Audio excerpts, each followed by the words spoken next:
Failure is temporary, but quitting is permanent. If you fail to try, okay lang yun. No? I-try mo lang ulit. Pero if you quit on your dreams, mas mahirap yun. Bakit? Kasi hindi mo talaga makukuha yung gusto mo.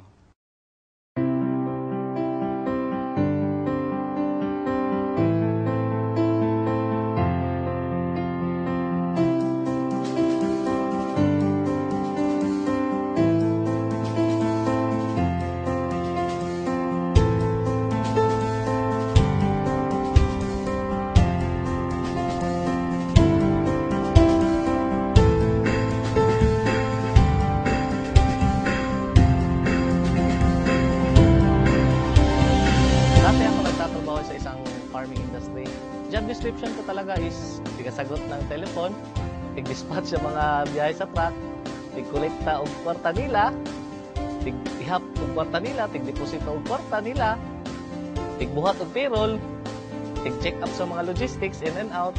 Profits are better than wages. Wages will make you a living, but profits can make you a fortune. It is a bit difficult to get rich on wages, but anybody can get rich on profit. So that day, naisip ko na magnegosyo na lang kaya ako. Pero paano? Nadunggan ako ni dati ang B-Mobile sa una pag yun kayo. Tuwing nasa jeep ako, B-Mobile pag pinag-uusapan. Naglalakad ako, B-Mobile na naman.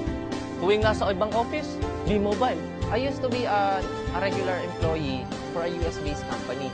Bale, computer programmer nila ako. So although maganda naman yung trabaho, maganda yung pay, pero nasa-sacrifice yung social life ko. So wala na akong time for my family. And at the same time, so malaki rin yung sacrifice ko sa health ko. A friend told me, sabi niya sa akin, Juan, meron akong magandang business na nakita. Baka gusto mo rin tingnan. So sumama lang ako sa kanya. And then dinala niya ako nun sa Jollibee yung dati. And pinakinggan ko lang rin yung business presentation. Before ako na-introduce sa B-Mobile, I am financial consultant ng isang British financial company dito sa operating sa Pilipinas. Grabe ang gamit ko na cellphone as well as lagi ako nag-travel. Ang B-Mobile daw is hindi nagabenta, magkaka-discount daw ako sa cellphone usage ko. So doon pa lang sabi ko, maganda yan. Magiging savings ko na yun para sa aking family. Later ko nalaman na meron pala siyang kasamang business. Hindi ko in-expect na malaki pala yung bigay sa akin na nagiging secondary income ko na siya. And significant yung secondary income na yan. Hindi lang yung maliliit na amount. Ang possibilities din nga nakita na ko, na naagyod ko yung padulungan, yung asenso ko para sa ko ang sariling negosyo dito sa B-Mobile. Unlike kung maging empleyado ko. Kung dati gumigising ako sa umaga para mag-report sa office. Si boss naman, nakikita ko pagdating ko sa office, yun, nagja-jogging sa kanilang compound. Sabi ko, napaka-unfair naman ang mundo ito. Nag-e-exercise tuwing umaga. Ngayon, sa awa ng Diyos, gumigising pa rin ako ng umaga. But this time, katulad na din ako ni boss, ako manager. Nagja-jogging din tuwing umaga. At the best part is, I'm earning without reporting to the office. Before, I was very negative sa mga ganitong klase ng negosyo kasi ayaw na ayaw ko yung magbenta and yung kumausap ng mga tao. So nakita ko yung opportunity, sabi ko maganda to kasi hindi mo kailangan magbenta and hindi mo kailangan mag-recruit or pumilit ng tao kasi yung product ginagamit na nila dati pa. So itong 3 months, bago ako talagang nag-subscribe kasi I realized na I am not from Davao City, I'm a stranger. Yun nga, wala akong mga kilala. And fortunately, naging maganda rin naman kahit papano. Doon sa projection, pinakita sa akin sa table, after 3 months, 5 months, ito na yung kikitain mo. So, sa akin naman, fortunately, it took me 6 months bago may naniwala sa akin. So, for 6 months, walang naniwala, walang nag-subscribe, marami akong dinadala sa office. So, it was really challenging that time. After that, nagsunod-sunod na. Naging maganda na yung resulta and lumaki na yung grupo ko. Dati po akong manager sa isang kumpanya. Sales rin po yung trabaho ko. I was looking forward to have my own business. So, habang naghahanap ako ng mga kliyente ko, I dropped into B-Mobile.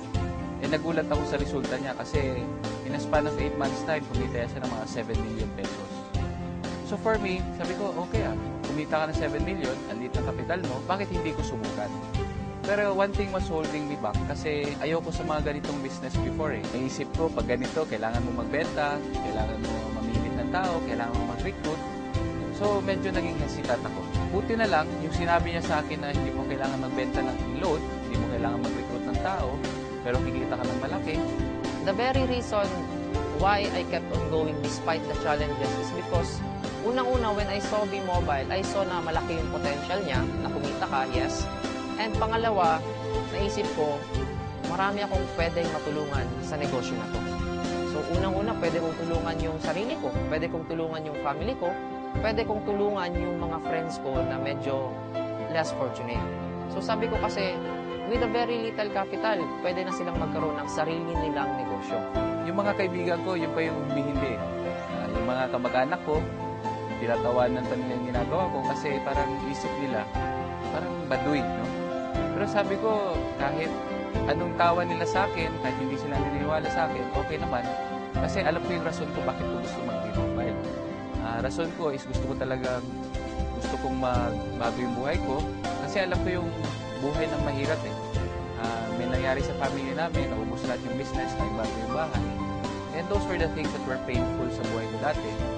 Pero sabi ko nga, if I can make a change, ibalik ko yung dating state of living, yung standard of living namin, a decent lifestyle, bakit hindi ko gawin? So, hindi ko pinansin yung mga humihintay. Nakakatawa lang, ang mga naniniwala sa akin, yun yung mga taong hindi ko pa kakilala. No? Yung iba nasa abroad, yung iba hindi ko naman mga kaibigan dati, pero naniwala. Pasalamat ako sa Diyos, after 1 year of doing the business part-time, kumita na ako ng 1 million dito. For a very small capital, to earn 1 million pesos is what I really wanted. With a very minimal effort, kasi ang ginagawa lang namin dito is we're teaching people how to use their loan. Yun yung masarap dun eh. Dati kasi nung binata ako, sarili ko lang yung iniisip ko. Anything na I do, anything na kinikita ko para sa sarili ko lang. But pag meron ka na palang pamilya, mag-iiba na yon. Ang first reason ko dati was yung discount. Nagugustuhan ko talaga yung discount. So, anong magagawa ng dagdag income? March 2012, it was my first vacation na reward ko sa sarili ko through B-Mobile.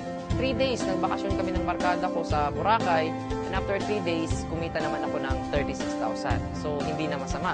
March 31 to April 18, yung family ko naman yung kasama ko nagbakasyon. So, masarap na magbakasyon, lalo na kung kasama mo yung family mo.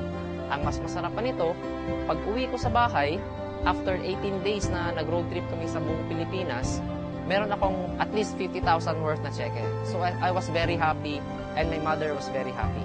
Ang ma-advise ko lang sa mga kaibigan ko, sa yung mga nakakita ng advertisements namin sa Facebook, yung nakakita ng video link sa Facebook, i-try mo i-click lang yung link, malay mo, no?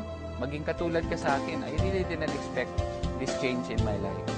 For the new ones, continue moving.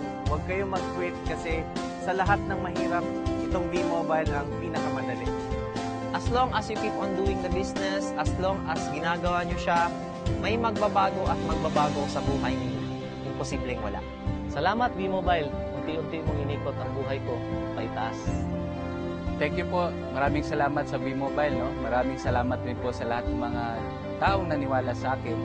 And maraming po salamat din po sa mga taong nag-guide sa akin dito sa business na ito. Kasi sabi nga, it is in helping each other, no? Together, everyone achieves more. As a team, tulong-tulungan po tayo para kunin natin yung pangarap natin. Maraming po salamat.